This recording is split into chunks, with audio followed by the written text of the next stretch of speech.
Mesdames et messieurs, bienvenue à cette seconde séance du cours intitulée « À qui appartient la beauté, art et culture du monde dans nos musées ?»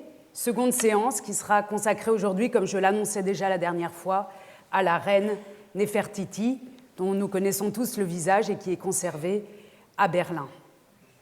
Simple rappel, nous avons ensemble 9 séances à parcourir. La première était consacrée à une introduction, et puis à partir d'aujourd'hui jusqu'au 22 juin, je me propose de prendre de manière exemplaire un objet à chaque fois pour tenter de répondre à cette question « À qui appartient la beauté ?» tenter d'y répondre, qui est une mission impossible, et vous verrez qu'au bout de 9 séances, nous n'aurons pas beaucoup avancé en termes de oui ou non, noir et blanc, mais peut-être que nous aurons avancé en termes de nuances de gris, de nuances en général et de connaissances sur ces sujets très complexes.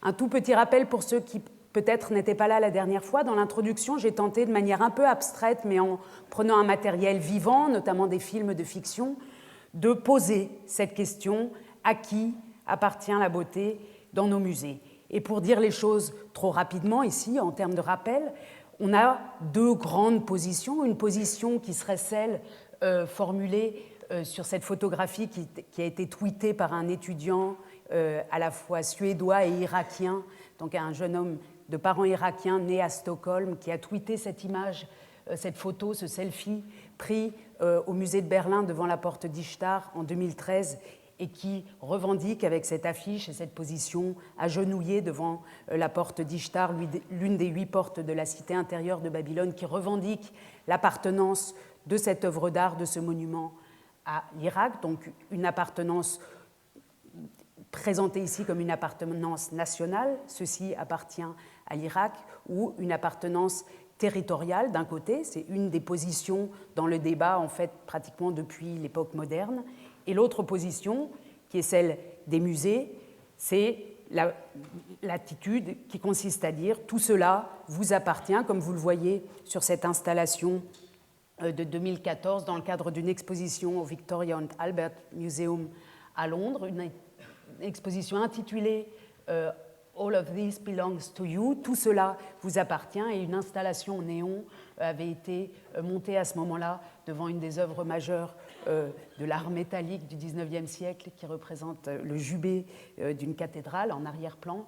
Et ici, la position des musées, qui est en général l'affirmation de nos musées en France, en Allemagne, en Angleterre, donc dans le cas présent, c'est de dire cette beauté appartient à l'humanité et les musées y donnent accès. Voilà en gros les 2 pôles entre lesquels se situe la discussion. Et je pense que pour y répondre, ou pour tenter de se positionner soi-même, pour avoir un avis sur cette question, il convient de se concentrer sur des objets concrets, de savoir comment ils sont arrivés chez nous, comment on peut considérer qu'ils nous appartiennent désormais à nous, Européens, ou pourquoi peut-on continuer de considérer qu'ils appartiennent éventuellement aux nations, aux régions où ils ont été prises. La reine Néfertiti vous est bien connue, et Néfertiti est la femme du pharaon Akhénaton. Akhénaton, c'est ce pharaon qu'on appelle aussi Echnaton, qui a décidé au XIVe siècle avant Jésus-Christ de rompre avec la religion de ses prédécesseurs, donc avec ses dieux multiples, de rompre avec la capitale de l'Égypte, de ses ancêtres, de rompre aussi avec l'art égyptien traditionnel pour créer un nouveau culte, le culte du soleil, et un nouvel art qu'on appelle l'art de la période ou de l'art de Amarna, du nom de la nouvelle capitale qu'avait créée ce pharaon à Tel el Amarna. Depuis 1912-1913, le buste de Néfertiti est présenté à Berlin. Il a été présenté en différents lieux de Berlin. Il est actuellement au Neues Museum sur l'île des musées, Neues Museum qui comprend le musée égyptien. Pour essayer de nous approcher de cet objet contesté, de cet objet qui représente d'abord un idéal de beauté, qui donc fait bien écho avec la question du cours, qui a été monté en épingle, ou qui a été ou qui est un idéal de beauté d'un côté. Et pour nous approcher de cette question aussi en termes juridiques et en termes d'appartenance peut-être esthétique, je propose d'ouvrir 3 tiroirs ou 3 volets lors de cette leçon. Le premier s'intitule « Légal, illégal », et il va s'agir de suivre la provenance, donc l'origine de cette œuvre depuis le moment où elle a été trouvée à Tel el Amarna en 1912 jusqu'au moment où elle est arrivée à Berlin. Le deuxième volet s'intitule « Fécondation esthétique », où il sera question de ce qui s'est passé entre elle et les Berlinois au moment de son arrivée, elle et les autres œuvres trouvées au moment de cette fouille de Tel El Amarna. Et le troisième volet s'intitule « Réclamation, restitution au pluriel », puisque, vous allez le voir, la demande de restitution de la reine Néfertiti par le Caire à Berlin est une affaire qui a presque un siècle déjà. Avant de commencer, je voudrais redire un mot, et je le redirai sans doute à chaque séance, et j'aime le dire et j'aime le répéter, sur la nécessité de transparence quant aux provenances de ces objets qui sont des objets contestés. Nécessité de transparence quant aux provenances, ça veut dire que je pense qu'il est très important pour chacun d'entre nous de savoir, quand nous sommes dans un musée, de savoir d'où viennent les œuvres qui y sont présentées, quand elles sont arrivées, comment elles sont arrivées, dans quelles conditions. Donc ce point zéro qui est un peu un basso continuo de ce cours. Provenance et transparence, peut-être que vous vous souvenez que notamment en 2007, Le Monde titrait « Le Caire et Berlin se disputent le buste de Néfertiti ». C'était une fois de plus le grand débat sur la question de faut-il que Berlin rende cette œuvre majeure à l'Égypte. Une question qui a eu à ce moment-là, en 2007, puis ici, vous le voyez, en 2009, avec un titre du Point, pour Berlin, le buste de Néfertiti appartient à l'Allemagne, une question qui a eu un retentissement international. Donc, je le disais, en 2007, en 2009, c'est une question qui revient très régulièrement sur le tapis des relations germano-égyptiennes et qui est en effet une question délicate. Du côté allemand, on considère, et vous voyez ici un timbre de la Deutsche Bundespost, donc de la Bundesrepublik, un timbre officiel qui représente donc une Néfertiti stylisée auquel est ajouté le titre Nofretete Berlin. Donc vraiment, non seulement elle est allemande, elle est sur les timbres comme le serait pratiquement la Marianne en France, non seulement elle est sur les timbres de la Poste fédérale, mais en plus il lui est lié le nom de Berlin. Elle est vraiment un objet localement lié à l'histoire de Berlin et plus généralement donc à l'histoire de l'Allemagne. Ça, ce serait, disons, pour simplifier un peu les choses, la position générale de l'Allemagne, mais aussi, et comme toujours dans ces débats, il y a d'autres voix, y compris en Allemagne, et je vous montre ici la couverture d'un ouvrage paru à la fin des années 80, si je ne me trompe pas, qui s'appelle Nofretete will nach Hause, Néfertiti veut rentrer chez elle, Néfertiti veut rentrer à la maison, de Gerd von Paczensky et Herbert Ganselmeier, comme vous voyez, des noms très allemands. Donc ça, c'est l'autre position dans l'opinion publique allemande, qui est une position aussi largement partagée, selon laquelle cet objet, cette icône de l'art égyptien n'a rien à faire à Berlin et qu'il faut la restituer. Voilà donc ici une question d'appartenance à propos d'un objet qui non seulement est réclamé, mais qui surplace en quelque sorte, et dans ce cas-là, c'est en Europe, mais c'est un exemple pour c'est à Berlin, pardon, mais c'est un bon exemple de ce qui peut se passer dans d'autres capitales culturelles européennes, donc une opinion divisée. Je disais tout à l'heure, nécessité de transparence sur les provenances. Quand on lit des titres comme ça dans la presse, on est appelé pratiquement à avoir un avis tout de suite. Est-ce qu'il faut la rendre? Est-ce qu'il ne faut pas la rendre? Et c'est aussi comme ça que la presse, souvent, pas seulement la presse d'ailleurs, les débats entre amis, etc., quand on en parle, même avec des étudiants, c'est souvent comme ça qu'est présentée la question. Or, si on se plonge dans l'histoire de la venue de ces objets, on peut acquérir un sentiment différent, ou en tout cas des éléments, des outils, pour au moins mieux manipuler la question. Le premier outil qu'on peut trouver, et alors vraiment tout simple et à la portée de tous, malheureusement pas dans le musée et pas à côté du buste de Néfertiti tel qu'il est présenté actuellement, c'est par exemple... dans le cas présent, la page internet de la Deutsche Orientgesellschaft, c'est-à-dire de la Société orientale allemande qui, au début du XXe siècle, a organisé la fouille de Amarna. Si vous voyez, die Ausgrabung in Amarna, donc on nous parle ici tout simplement sur internet de la fouille à Amarna. Et quand on regarde ce texte, je ne vais pas vous infliger de la langue allemande, mais il suffit de le regarder rapidement pour repérer des noms français dans cette histoire. Vous voyez en haut Gaston Maspero. On nous dit qu'en 1925, déjà, Pierre Lacaud, le successeur de Maspero, réclamait la restitution du buste, qui était déjà à Berlin. Et tout de suite, sans vraiment bien comprendre, simplement sur Internet, quand on est un usager normal, on se dit « mais qu'est-ce qu'ont des Français à faire dans cette histoire? Pourquoi Gaston Maspero, professeur au Collège de France, pourquoi Pierre Lacaud, professeur au Collège de France, sont mêlés à ces affaires de Néfertiti ?» Et il se trouve qu'en effet, quand on continue de creuser la question, cette affaire qu'on croit germano-égyptienne nous amène, curieusement, évidemment pas curieusement, puisque c'est l'histoire, et on va creuser ça dans un instant, nous amène à Paris. Nous amène à Paris, où sont conservés une somme de documents en allemand et en français considérables sur l'affaire Nefertiti. Et je vous montre ici le dossier principal donc, du ministère des Travaux publics, dans la hiérarchie duquel était placé le service des Antiquités d'Égypte, un service français, et le bureau des archives avec un dossier numéro qui ne porte pas de numéro, et peut-être que vous le voyez même si le contraste n'est pas excellent, objet, tête Nefertiti, et puis écrit à la main en dessous au crayon, double pour moi. C'est ici le dossier de ce Pierre Lacot que j'évoquais à l'instant, le dossier administratif de Pierre Lacot, qui a été le premier, en 1925, on le verra, à réclamer pour l'Égypte la tête de Nefertiti. Double pour lui, très intéressant pour nous, puisque dans ce double, il y a non seulement tous les documents qui racontent la venue de Nefertiti à Berlin, puis ses premières demandes de restitution, mais aussi tous les commentaires que cette histoire a inspirés à cet acteur, à l'un de ces acteurs de l'affaire Nefertiti, Pierre Lacot.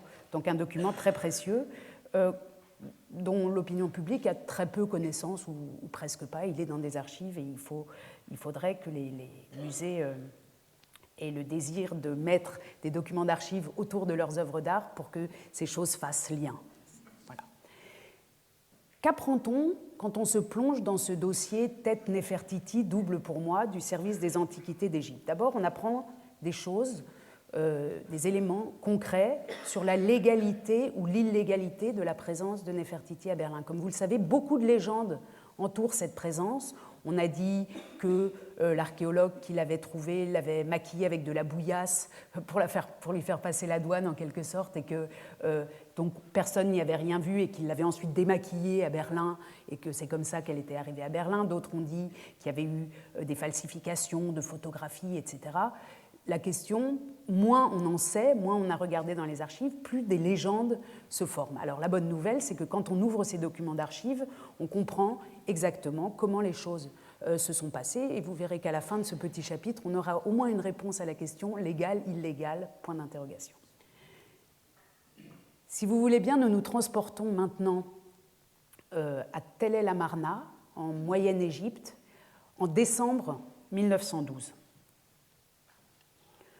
Vous voyez ici, je vais vous montrer une série de photographies prises par un amateur de haut rang, le prince Johann Georg, Jean-Georges, duc de Saxe, qui était, comme souvent au début du XXe siècle, l'un des premiers propriétaires, ou l'un des propriétaires éminents d'un appareil photographique, et qui a fait, lors de son voyage en Égypte, comme on le faisait beaucoup au début du XXe siècle, une très grande série de photographies, notamment à Tel El Amarna pendant les fouilles, où il s'est trouvé, dit-on, par hasard, le jour de la découverte de Nefertiti. Le charme et l'intérêt historique de ces photographies, c'est que ce sont des photos qui sont des photos un peu, pour certaines, un peu ratées, un peu glissées, un peu mal centrées, et qui du coup nous en racontent peut-être plus que des photos posées.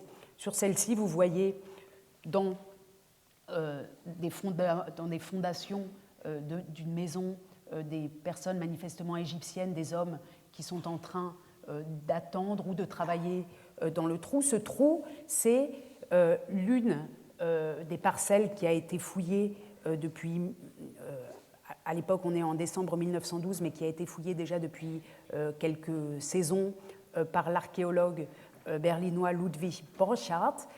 Et en décembre 1912, il trouve dans ce site de Tel El Amarna l'atelier d'un sculpteur.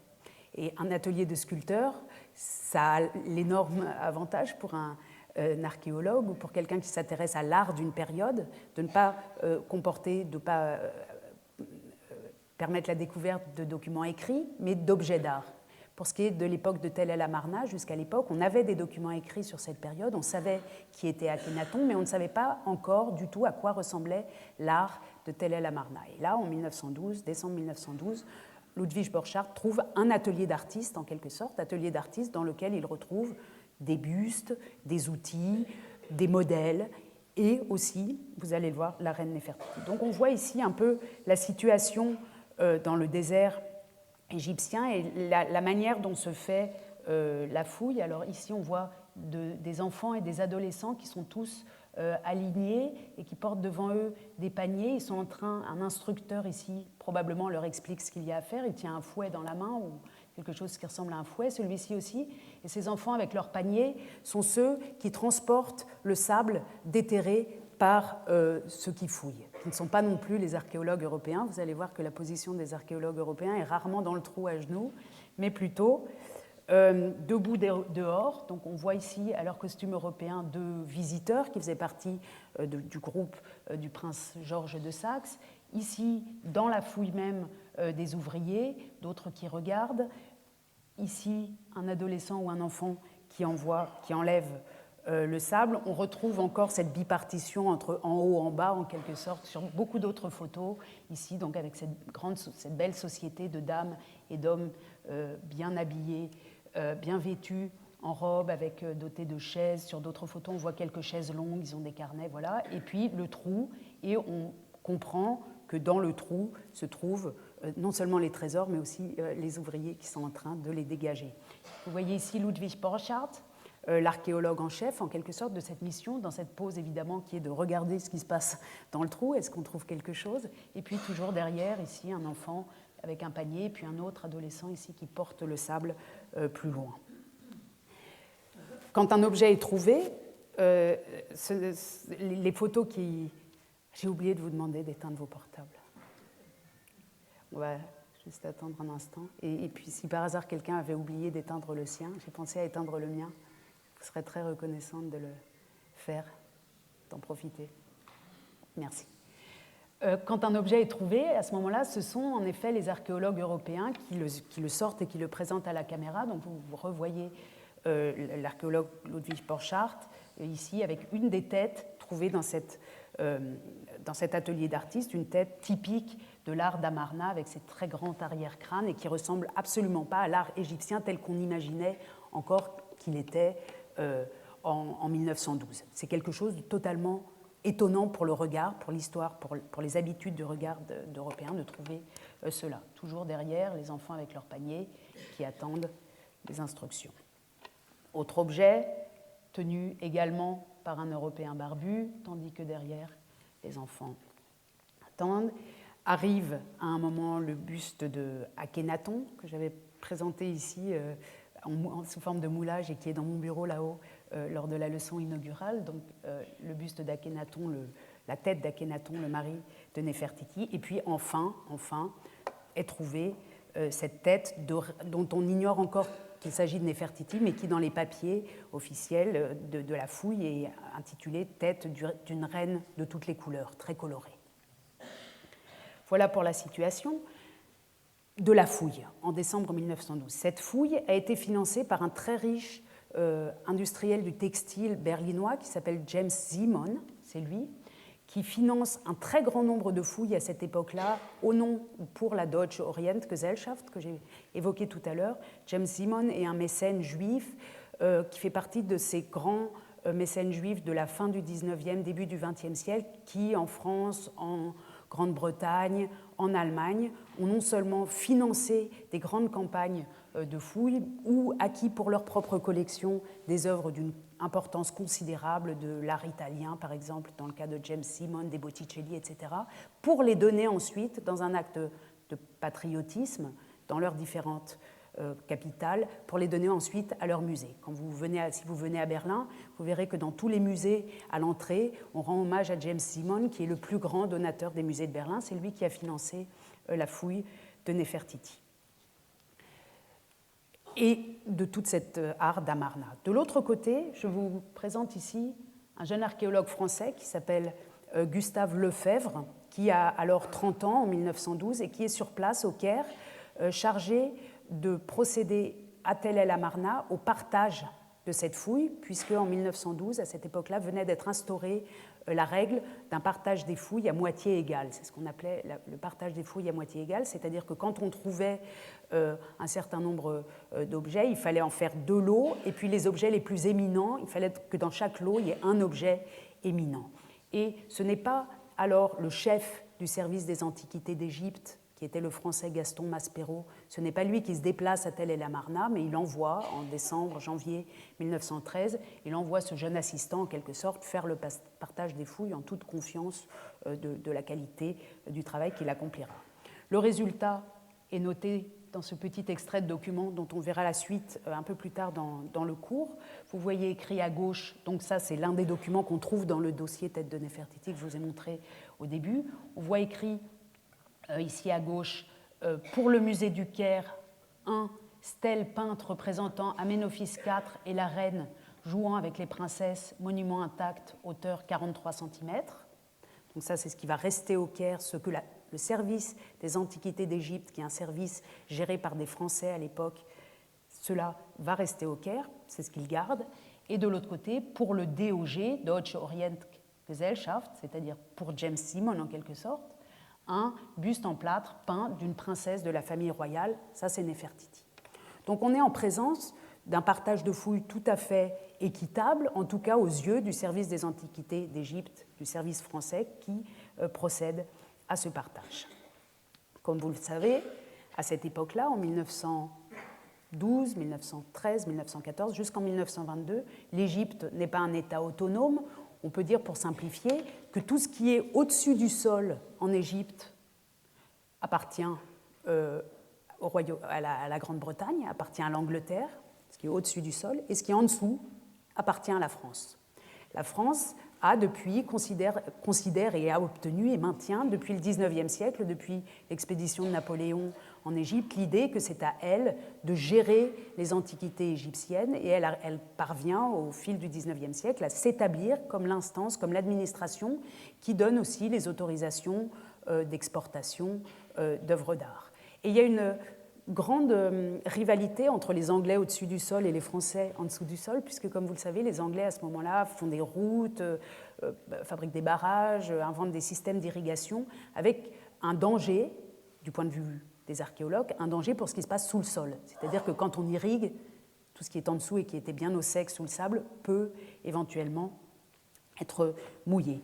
Et cette rivalité entre les Anglais et les Français fait que quelqu'un comme Gaston Maspero, que vous voyez ici, le grand égyptologue Gaston Maspero, qui est depuis le dernier tiers du XIXe siècle le directeur du service des antiquités d'Égypte au Caire, le grand Maspero a une idée sur la manière dont il faut gérer non seulement les fouilles, mais aussi l'exportation des objets trouvés donc pendant son mandat. Il l'explique dans plusieurs textes, et je vous ai sorti des extraits caractéristiques de sa position pour qu'on comprenne bien pourquoi si facilement il a pu laisser partir Néfertiti à Berlin. Il explique, je le cite, « La réforme introduite depuis 20 ans dans le système de l'irrigation a rendu à la culture de vastes étendues de terrain qui étaient arides depuis des siècles. L'eau y a été versée en abondance, imprégnant les objets qui y étaient enfermés. Si, poursuit-il, si dans le quart de siècle qui a commencé vers 1900, les sites antiques attaqués par l'industrie moderne n'ont pas été explorés à fond, je n'hésite pas à déclarer que leur contenu entier de papyrus, bronze, statues en pierre ou en métal, terre cuite, étoffes, ustensiles, armes, outils, amulettes sera perdu pour la science. » Et il conclut, « Comme ces objets se comptent par centaines, ce ne serait pas trop d'une levée en masse des érudits pour venir à bout d'eux dans un espace de temps aussi restreint.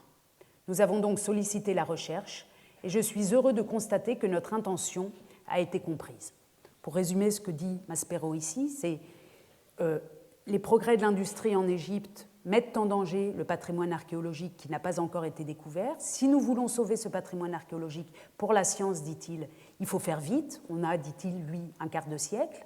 Et pour faire vite, puisque ces fouilles sont extrêmement coûteuses, extrêmement compliquées, extrêmement aléatoires, il faut une levée en masse internationale, il faut attirer des archéologues du monde entier et les investisseurs qui vont avec pour que tout ça se fasse très vite.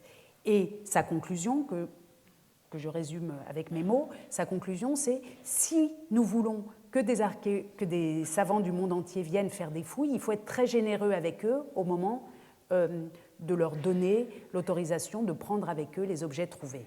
C'est-à-dire que Maspero, ce qui prévaut pour lui, ce qui est important pour lui, c'est que c'est que les objets soient sauvés, et après il les donne volontiers à l'Allemagne, aux États-Unis, etc., aux fouilleurs.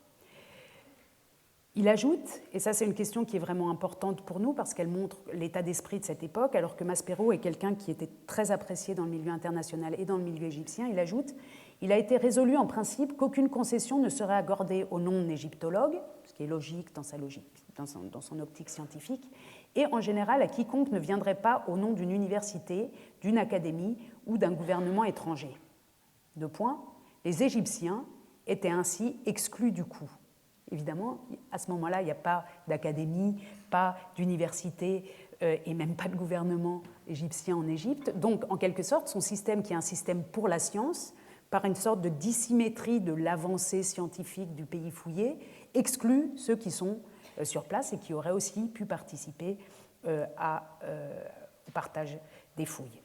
Le résultat, je vous donne simplement 4 tout petits exemples, c'est que pendant le long mandat de Gaston Maspero au Caire, des groupes d'œuvres très importants sont exportés dans le monde entier sans aucune difficulté en quelque sorte, et Maspero lui-même n'est pas du tout ne pratique pas le partage des fouilles. C'est une invention qui arrive en 1912 au moment de Néfertiti, mais lui il trouve au contraire que partager des fouilles, c'est détruire une unité et qu'il vaut mieux que les unités aillent ensemble à leur destination. Donc, je vous donne quelques exemples ici. La statue le statut du roi Mycerinus et de sa femme ou de sa fille ou de son épouse, qui est une très grande pièce de grand format, est envoyée en 1911 à Boston.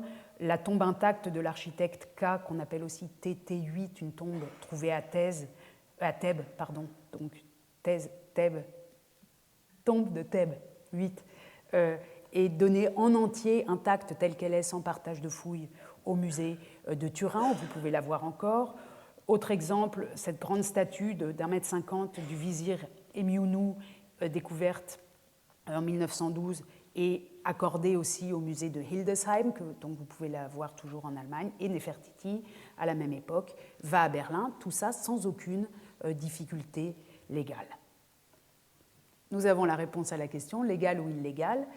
Néfertiti, acquitté légalement et en toute connaissance de cause, grâce à l'accord de Gustave Lefebvre, qui était mandaté par le service des Antiquités d'Égypte, acquitté très légalement Tel El Amarna en janvier 1913 pour rejoindre Berlin.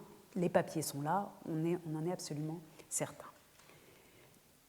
La deuxième question qui se pose, donc il y a aussi une évidence, évidemment, Néfertiti et l'art d'Amarna appartient à ce sol, à ce lieu, à cette capitale égyptienne en Moyenne-Égypte d'Amarna. C'est son lieu d'appartenance géographique en quelque sorte, et géologique et historique. Maintenant, l'autre question qui fonctionne avec celle-là, c'est que se passe-t-il avec Néfertiti et les autres sculptures d'Amarna quand elles arrivent à Berlin au début de l'année 1913 ? Il faut poser cette question pour savoir après si on peut dire « Ah oui, maintenant elle appartient vraiment à Berlin puisqu'il s'est passé des choses importantes ». Alors Berlin, au début de l'année 1913, ou juste avant la Première Guerre mondiale, je vais vous montrer un tout petit extrait d'un film de Max Linder qui s'appelle Max, professeur de tango, tourné en janvier 1914 par Max Linder à Berlin pour que vous donniez, pour avoir une petite idée de ce que c'est que ce Berlin de l'avant-Première Guerre mondiale.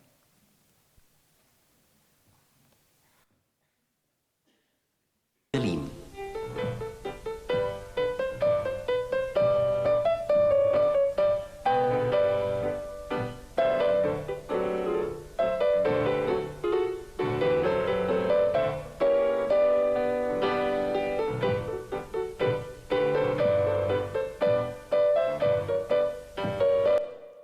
On voit Max Linder dans un cabaret à Berlin danser le tango, et parmi le public, le film dure une dizaine de minutes, vous pouvez le regarder en entier sur Internet, mais au bout d'une dizaine de minutes, un riche Allemand berlinois, gros et riche, un banquier, lui donne sa carte et lui propose de venir donner des cours de tango à ses filles et à sa femme. Et après une nuit largement arrosée, probablement de schnapps dans ce cabaret, Max Linder traverse Berlin pour trouver, avec sa carte de visite sous le nez, comme vous le voyez là, pour trouver l'adresse de ce riche banquier. Quelques photos de Berlin, c'est toujours intéressant de voir Berlin avant la Deuxième Guerre mondiale puisqu'elle n'est pas détruite.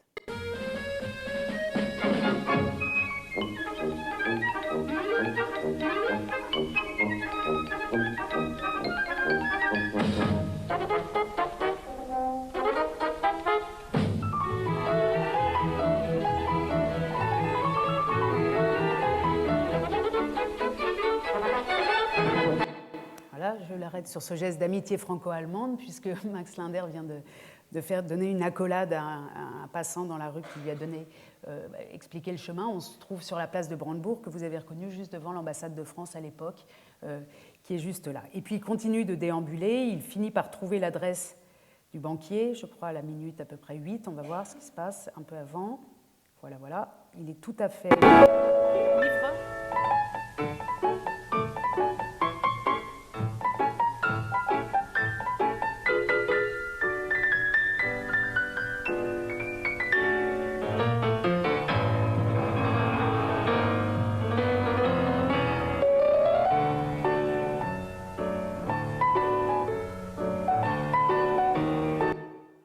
Pardon.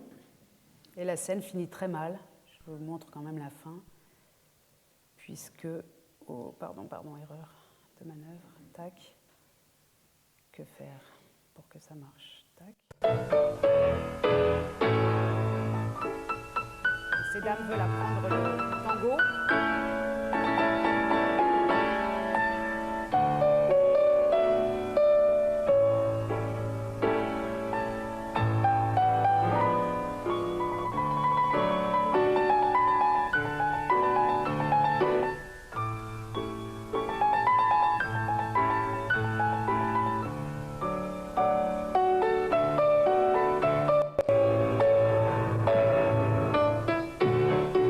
Et voilà, et tout ça finit à quatre pattes dans une catastrophe totale.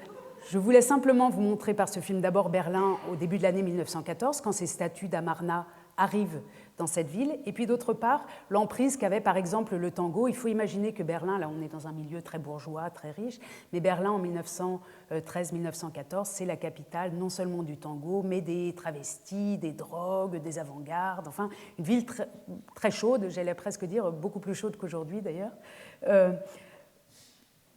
Mais il ne s'agit pas de faire un concours. Arrivent ces têtes trouvées quelques mois plus tôt dans le sable, donc qui depuis 14 siècles étaient restées dans le sable et qui arrivent directement, sans être passées entre les mains d'une académie, d'une université, mais simplement, elles ont simplement été emballées dans des caisses à Tel El Amarna et elles arrivent directement au centre de ce Berlin totalement surexcité au début de l'année, à la fin de l'année, 1913, pendant l'hiver 1913-1914. Vous voyez ici trois œuvres.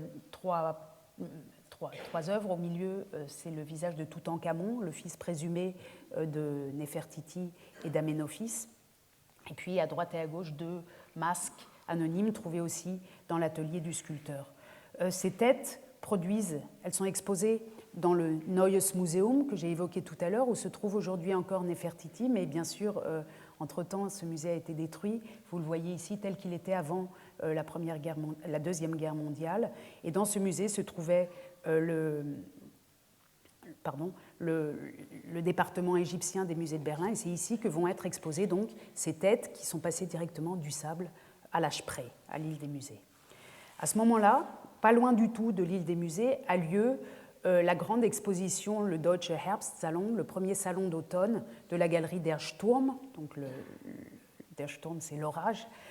Et vous voyez que le programme de cette galerie, c'est les expressionnistes, les cubistes, les futuristes, une exposition très internationale, Allemagne, Amérique, Bohème, France, etc. Une exposition qui prétend d'elle-même qu'elle est la plus puissante exposition de l'automne 1913 à Berlin. Tout ça, 13-14. Tout ça pour vous dire qu'à ce moment-là, les Berlinois sont occupés aussi par ces avant-gardes. Le futuriste Tommaso Marinetti est à Berlin à cet hiver-là, au moment où a lieu l'exposition des œuvres d'Amarna. Marinetti est à Berlin pour l'ouverture de l'exposition Der Sturm. C'est aussi le moment où Marcel Duchamp, dont vous voyez l'atelier pris en photographie en 1916-1917, mais en tout cas en 1913, c'est le moment où Marcel Duchamp invente les ready-made avec sa roue de bibliothèque que vous voyez tout à fait à gauche. C'est aussi exactement dans ces semaines-là, la fin de l'année 1913, le moment où Malevich à Saint-Pétersbourg invente ou commence à expérimenter avec son idée du carré ici, dont vous voyez une des premières esquisse pour l'opéra cubo-futuriste La Victoire sur le Soleil, pour laquelle Malevich avait fait les décors. Voilà l'atmosphère et la période dans laquelle on est, et il se trouve que cette exposition d'Amarna va électriser les avant-gardes berlinoises. On a des sommes considérables d'articles de journaux, y compris d'articles illustrés, qui montrent ces têtes, qui sont considérées dans leur réalisme radical par le fait que c'est quelque chose qu'on n'a jamais vu avant, comme j'allais presque dire, des ovnis de l'histoire de l'archéologie, et surtout quelque chose qui ressemble tellement, par son réalisme, qui ressemble tellement à des gens d'aujourd'hui, que la population berlinoise se trouve comme spontanément attirée par ces têtes et a l'impression, vous allez le voir, j'y reviendrai tout à l'heure, a l'impression de se voir pratiquement en miroir, et l'impression historiquement saisissante qu'il n'y a pas 14 siècles qui séparent l'art d'Amarna de 1914, mais juste rien, que l'histoire est écrasée. Ça, c'est une émotion esthétique extrêmement forte dont rendent compte tous les journaux. Je vous traduis juste les quelques premières lignes d'un article paru le 20 décembre 1913 dans la Vossische Zeitung. La Vossische Zeitung, c'est le journal quotidien de Berlin. Vous voyez sous le titre Kunstausstellung, donc exposition d'art, l'exposition au musée égyptien où sont montrées les nouvelles trouvailles de Tel el-Amarna est un énorme succès de la saison, Saisonerfolg, un succès de la saison. On parle presque plus, man spricht fast so viel, on parle presque autant de sculptures égyptiennes anciennes comme du tango. Vous voyez à la 4e ligne, man spricht fast so viel von alter ägyptischer Skulptur wie vom Tango. Donc le tango, cette expo est vraiment au même niveau que le tango qui vient d'arriver justement d'Amérique. Et Amenophis IV ist geradezu populaire, vous voyez le mot populaire, et Amenophis IV, Akhenaton, est vraiment devenu populaire. Donc il y a une réelle popularité de cet art qui fascine non seulement les élites qui vont visiter ce musée, mais aussi, par exemple, le mouvement ouvrier. Je vous montre ici un tout petit extrait, mais on pourra en montrer pendant des heures et des heures. Un tout petit extrait des cahiers socialistes donc, qui font partie de la mouvance communiste ouvrière de l'année 1900, des années qui précèdent la Première Guerre mondiale, un article de Lisbeth Stern, c'était la sœur de la femme sculpteur Käthe Kollwitz, qui fait aussi donc, dans ses Sozialistische Monatshefte tout un article sur Ägyptische Funde, sur les trouvailles égyptiennes. Elle raconte qu'on a trouvé à Tel el-Amarna des statues et elle explique, vous voyez tout à la fin, Nun ist ja wohl möglich, dass die Gipsabgüsse von Proletariern abgenommen sind. En gros, elle dit, ces têtes nous ressemblent tellement qu'on dirait des gens dans la rue, allez-y, enfin tous les ouvriers peuvent comprendre ça, on n'a pas besoin d'être cultivé pour comprendre une expo comme ça, il suffit d'y aller pour être saisi. Et puis elle finit en disant, oui, et sans doute que la raison pour laquelle on est saisi, c'est que ceux qui sont représentés sont des prolétaires. Vous voyez bien ici comment, en fait, le combat politique des années 1913-1914 est projeté sur cet art égyptien qui a alors 14 siècles et est pris en quelque sorte, adapté, transformé pour les besoins de la cause du mouvement ouvrier, de l'internationale ouvrière. Et c'est très intéressant de voir cette identification extrêmement forte des Berlinois avant la Première Guerre mondiale, juste avant la Première Guerre mondiale, avec cet art, cet ensemble qui vient d'arriver. Dernier exemple pour vous montrer à quel point le choc a été grand, je vous montre ici à droite un critique d'art, l'un des plus importants critiques d'art du début du XXe siècle en Allemagne qui s'appelle Adolf Behne, qui a été le premier à faire de la publicité à des groupes comme Die Brücke, donc les groupes expressionnistes, qui a lancé beaucoup d'avant-garde et qui, dans cet article ici, dans les Dresdner Neueste Nachrichten, dans un journal quotidien qui paraît à Dresde, écrit tout un article intitulé Toute Messe. Toute Messe, c'est le nom du sculpteur dont on a trouvé l'atelier à Tel el-Amarna. Et les premières lignes de l'article expliquent « Aujourd'hui, je ne vais pas vous présenter un artiste contemporain vivant, mais le plus grand des artistes qui ait jamais existé, et il est plus contemporain que nous tous, il est plus fort que les futuristes, il est plus fort que les expressionnistes, et il s'appelle Toutmoses ou Toutmès, et il a vécu il y a 14 siècles. Voilà comment, ici, les avant-gardes se prennent de passion, et pas seulement les avant-gardes, donc le peuple, la population, pour cet artiste et cet art. Quand on met en face des sculptures des futuristes, par exemple, comme Boccioni, qui était présenté avec cette sculpture en spirale à l'exposition de Berlin, et par exemple un des bustes d'Akhénaton, d'Amenophis, retrouvé ou exposé à Berlin au même moment, on comprend aussi pourquoi il y a eu une sorte d'attirance esthétique très forte entre ces mouvements d'avant-garde et cet art ancien.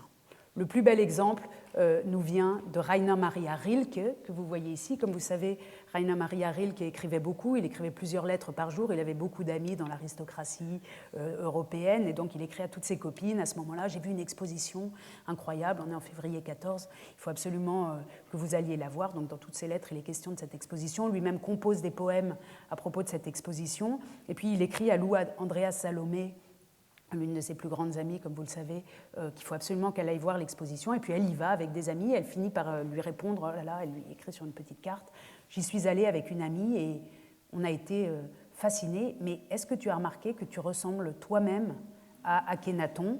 Et en effet, si on met l'un face à l'autre, on voit combien, on comprend comment cette identification a pu se produire.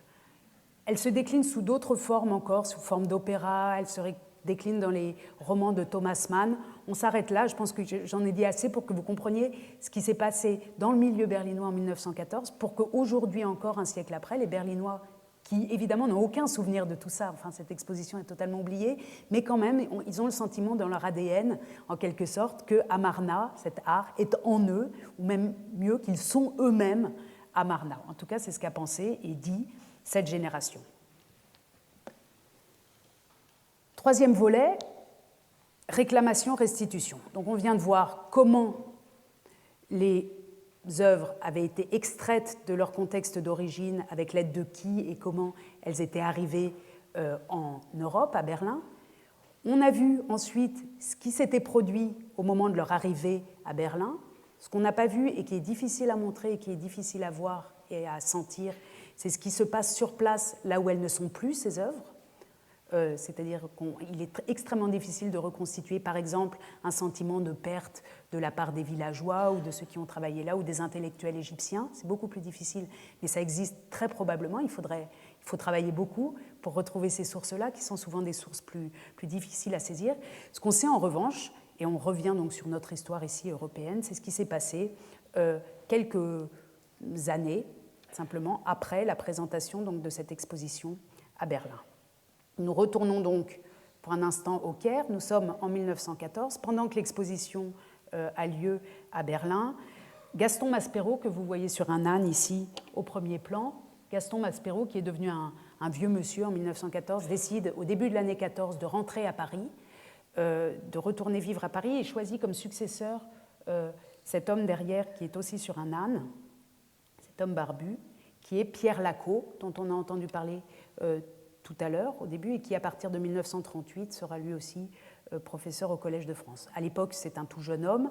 On est donc au printemps, au début de l'été, tout au début de l'été ou à la fin du printemps 1914.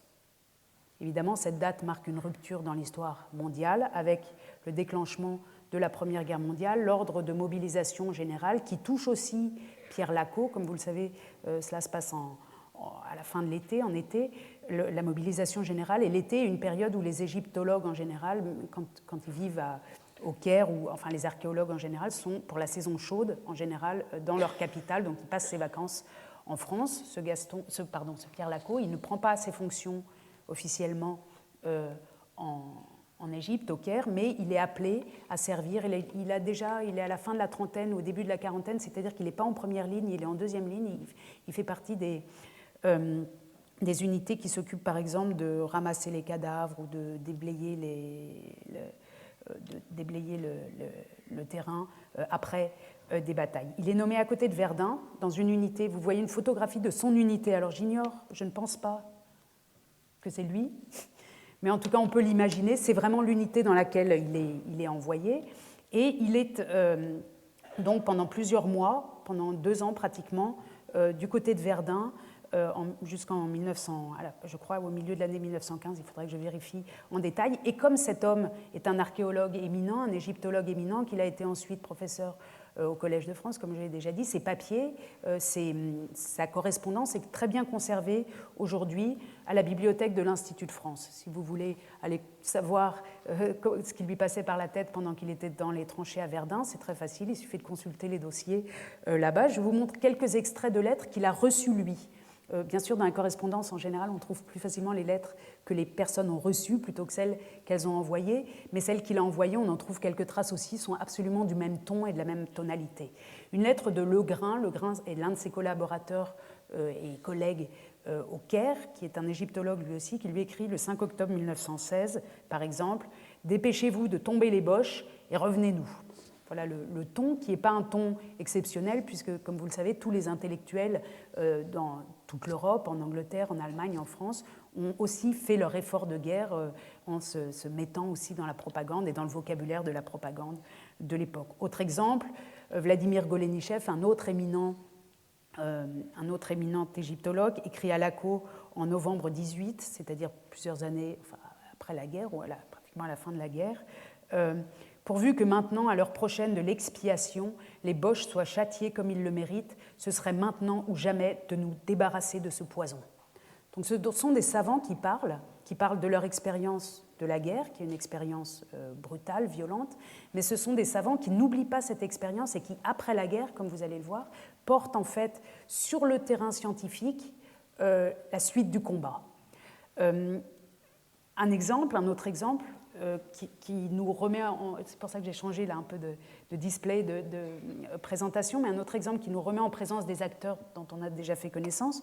Vous revoyez ici le jeune Gustave Lefebvre qui avait procédé au partage de la fouille d'Amarna, qui écrit à Laco en 1915, au moment où Laco, donc en octobre 1915, après avoir subi une blessure pendant la guerre, est sommé de retourner au Caire, alors que lui ne veut pas, il veut continuer à se battre, mais Laco, qu'on voit ici, un peu plus vieux, à droite, Laco est sommé de retourner au Caire, et Lefebvre, en quelque sorte pour le consoler, lui écrit cette carte « Mon cher ami, j'ai appris que vous alliez quitter la France et rejoindre votre poste en Égypte. C'est aussi un poste de combat, et c'est une œuvre française que vous défendrez là-bas, après avoir fait votre large part de tranchées. » Défendre une œuvre française en Égypte, à cette époque-là, comme vous l'avez entendu tout à l'heure, l'Égypte est partagée entre l'Angleterre et la France, mais c'est aussi un lieu où l'international des égyptologues mondiaux, c'est-à-dire des Américains, des Allemands, etc., ont travaillé ensemble. C'est un lieu qui, pour la science, est très international.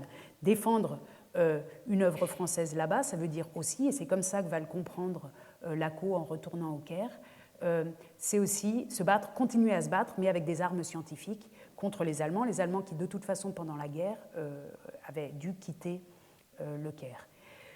Plusieurs mois après la fin de la guerre, en avril 19, Laco continue de dire clairement combien il déteste les Boches, combien il déteste les Allemands. Ici, un extrait d'une lettre qu'il écrit à un égyptologue danois qui essaye de le calmer, qui essaye de faire une œuvre conciliante, il essaye de dire qu'il faut recommencer à travailler ensemble.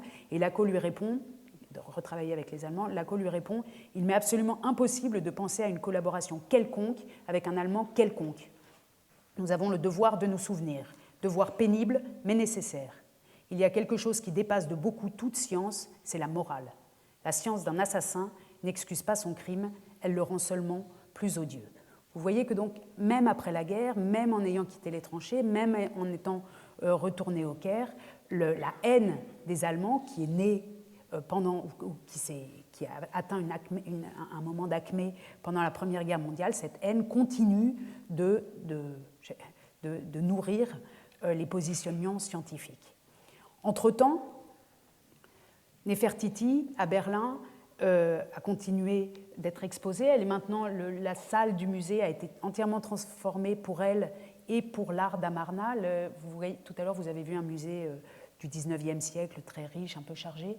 En 1924, ouvre de nouvelles salles qui sont faites dans le sens de la nouvelle objectivité, des salles très claires, très lumineuses, qui doivent en quelque sorte montrer dans leur architecture le culte du soleil de Akhenaton, donc une pièce très lumineuse. Et Néfertiti, vous la voyez là au centre de cette nouvelle mise en scène, et le centre, vraiment le centre de l'exposition. L'opinion internationale a pris connaissance de sa présence à Berlin. Il n'y a pas seulement les Berlinois qui savent qu'elle est là comme avant la guerre. Pendant la guerre, les musées étaient fermés, etc. Mais après la guerre, voilà, ça rouvre et elle est extrêmement célèbre. Ludwig Borchardt, l'archéologue, l'égyptologue qui l'avait découverte en 1912, depuis la fouille, donc cette dernière fouille que j'avais évoquée, n'a plus fait de fouille en Égypte, puisque pendant la Première Guerre mondiale, les égyptologues, les scientifiques, les ressortissants allemands avaient été expulsés du Caire, comme vous le savez, et c'est seulement longtemps après la guerre, en 1925, que la situation internationale étant en train de se normaliser et de s'apaiser, les Allemands osent reposer la question d'avoir une concession de fouilles en Égypte. Vous voyez ici donc Ludwig Borchardt assis à son bureau en train d'écrire, et j'aime imaginer qu'il est en train d'écrire cette demande qu'on trouve par ailleurs dans le dossier que je vous ai montré tout à l'heure, qui ouvre d'ailleurs ce dossier tête de Néfertiti, ce dossier jaune que je vous ai montré tout à l'heure. Dans cette lettre, Ludwig Borchardt demande s'il pourrait réobtenir la concession de Tel El Amarna, sur laquelle il avait travaillé pendant plusieurs années avant la guerre. Il le demande bien sûr au service des Antiquités d'Égypte, service des Antiquités d'Égypte qui est toujours français. Malgré l'autonomie de l'Égypte en 1922, le service des Antiquités reste aux mains des Français. Et c'est maintenant Pierre Lacot, qui a fait ses expériences à Verdun, qui va répondre à sa lettre, puisque Maspero, qui avait autorisé l'exportation de Néfertiti, entre-temps n'est plus. Le Caire, le 10 avril 1925, Borchardt écrit en français à Pierre Lacot. « Très honoré monsieur le directeur général, je vous prie par la présente, au cas où l'autorisation de fouille accordée pour Tel El Amarna ne serait pas renouvelée à l'Egypt Exploration Society, puisqu'entre-temps les Français avaient donné la concession aux Anglais. Donc si, par hasard, les Anglais n'avaient pas un renouvellement de concession, je vous prie d'accorder cette autorisation de fouille avec l'extension qu'elle avait originairement à l'Institut allemand d'archéologie égyptienne, avec parfaite considération, votre très dévoué Borchardt. » Alors cette lettre, cette demande, est la première dans ce dossier. C'est elle qui ouvre le dossier tête de Néfertiti de Lacot, qui avait pris donc ses fonctions à ce moment-là. Et là, on comprend très bien que Lacot va refuser cette demande.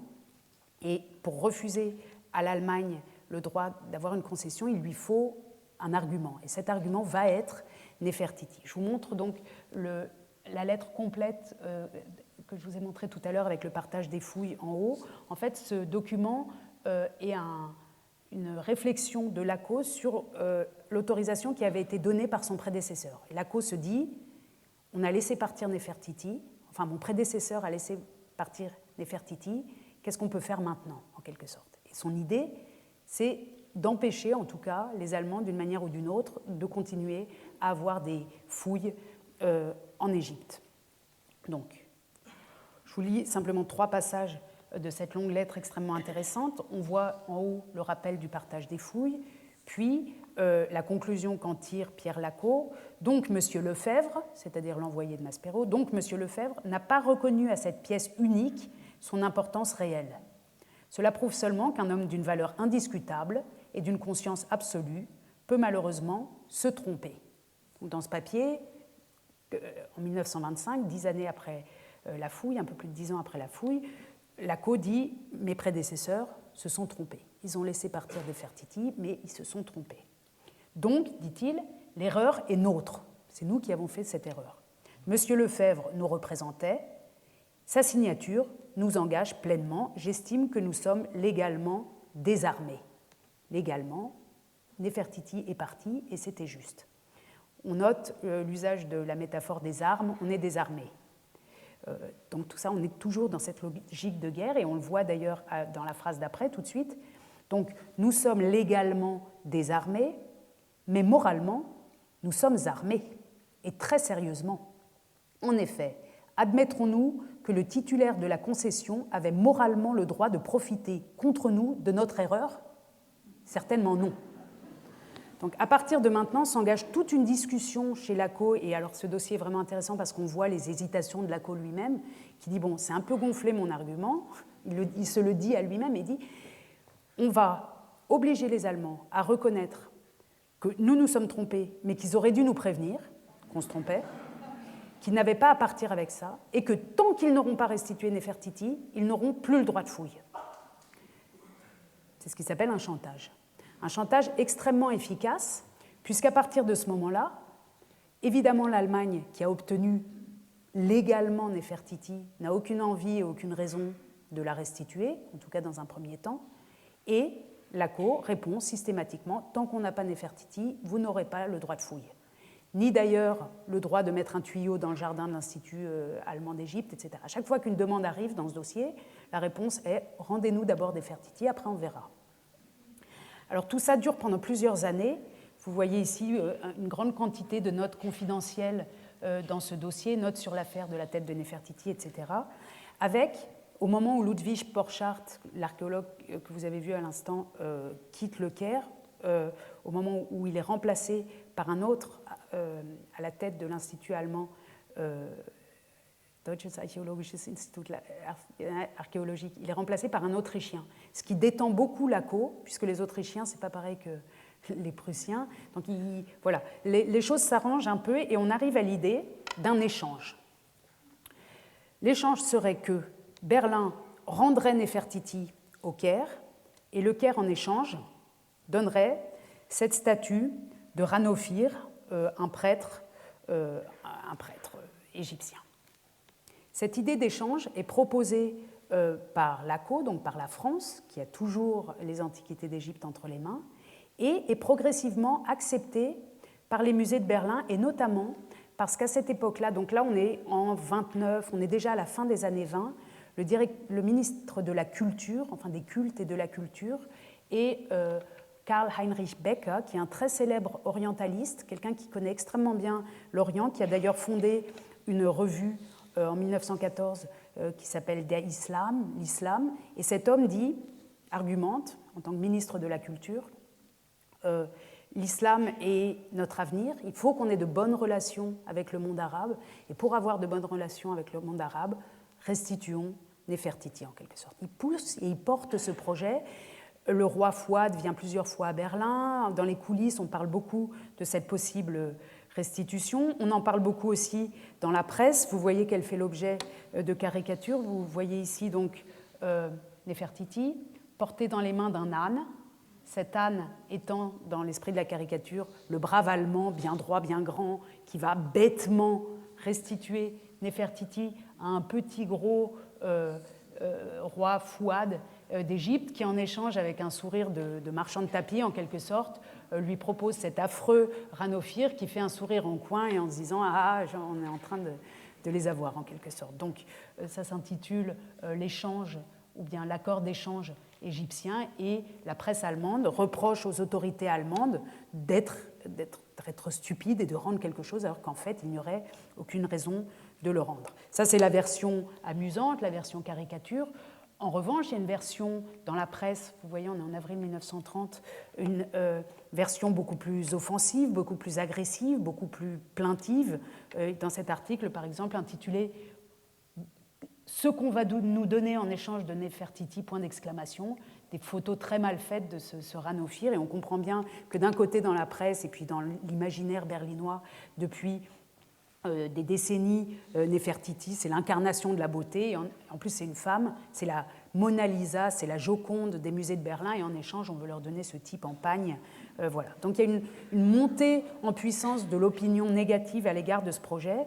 Et dans les années 30, comme vous le savez, les extrémismes en Allemagne sont aussi en train de se mettre en place. Le parti national-socialiste monte de plus en plus. Et le successeur du ministre Becker, que je vous ai montré tout à l'heure, Adolf Grimme, qui est un social-démocrate, un socialiste, voyant l'opinion publique étant si agressive à l'égard de ce projet, et étant donné que la situation intérieure est explosive, malgré son humanisme, dit « c'est vraiment pas le bon moment de restituer Néfertiti, si on fait ça, on va avoir des soucis avec tous les nationalistes, laissons les choses s'endormir, on n'en parle plus, il bloque le projet ». Alors que les choses étaient presque signées, donc ce social-démocrate, cet homme de gauche, bloque le projet qui est ramené sur le tapis 3 ans plus tard par le ministère des Affaires étrangères, qui a continué de proposer cet échange. Et l'échange va se faire en octobre 1933. Il est sur le point de se faire. On a choisi la date qui doit être le 9 octobre 1933. C'est l'anniversaire de la prise de pouvoir du roi Fouad. On veut faire, enfin, le ministère des Affaires étrangères allemand veut faire un acte symbolique. Et c'est finalement Hitler dont vous voyez ici une mise en scène devant le musée de Berlin, devant l'île des musées. Donc Hitler qui a beaucoup instrumentalisé les musées pendant le Troisième Reich, c'est Hitler qui au dernier moment dit non, on ne la rend pas. Tout ça pour dire que sur les questions de restitution, oui ou non, les partis politiques souvent ne sont pas, on ne peut pas tirer une loi générale, on ne peut pas dire ceux de droite sont pour les restitutions, ceux de gauche sont contre les restitutions, etc. C'est souvent beaucoup plus compliqué. Souvent ces questions de restitution, quand elles sont demandées ou quand elles sont accordées, sont liées à des questions de politique intérieure très fortes qu'il faut bien connaître pour comprendre les réactions des uns et des autres. Je finis en reposant la question du début, à qui appartient la beauté ? Est-ce qu'elle appartient, dans ces cas-là, aux Berlinois ou plus généralement aux Allemands qui se sont tellement identifiés dès les années 1913-1914 à Néfertiti et à l'art d'Amarna, et je vous montre en fait comme exemple de cette identification une jeune étudiante des années 30 déguisée en Néfertiti pour un bal costumé dans une photo historique de Binder. Est-ce que donc Néfertiti appartient aux Berlinois ou est-ce qu'elle appartient aux enfants et aux descendants des enfants avec leurs paniers qui ont transporté le sable d'Égypte pour la dégager et qui, à la sueur de leur front, en quelque sorte, ont participé, sans le vouloir, à la dépossession de leur patrimoine? Il n'y a sans doute pas de réponse oui ou non, elle appartient aux uns ou aux autres. Ce qui est sûr, c'est qu'aujourd'hui, l'affaire Néfertiti est et demeure une conséquence collatérale du vieil antagonisme franco-allemand, que l'Allemagne, comme la France, et dans de nombreux cas aussi la Grande-Bretagne et les États-Unis, portent une responsabilité historique commune vis-à-vis de l'État égyptien, que si on réduit le débat actuel à un simple antagonisme entre l'Allemagne et l'Égypte, on ne comprend rien à cette histoire, et ce n'est pas comme ça qu'on peut faire avancer la question. L'affaire Néfertiti est, à mon sens, un paradigme qui éclaire l'urgence de discuter ouvertement, au niveau de l'Europe ou au niveau mondial, de la façon dont nos musées occidentaux gèrent les trésors qui ont rejoint, même très légalement, leur collection au XIXe et au début du XXe siècle. Elle montre aussi, cette histoire de Néfertiti, combien il est important, me semble-t-il, de donner au public, au grand public, au public des musées, la connaissance des provenances des œuvres qu'ils voient et qu'ils aient aussi, en ayant connaissance de cette provenance, la conscience de ce qui s'est passé là où ces œuvres ne sont plus. Je vous remercie de votre attention. Nous nous voyons la semaine prochaine.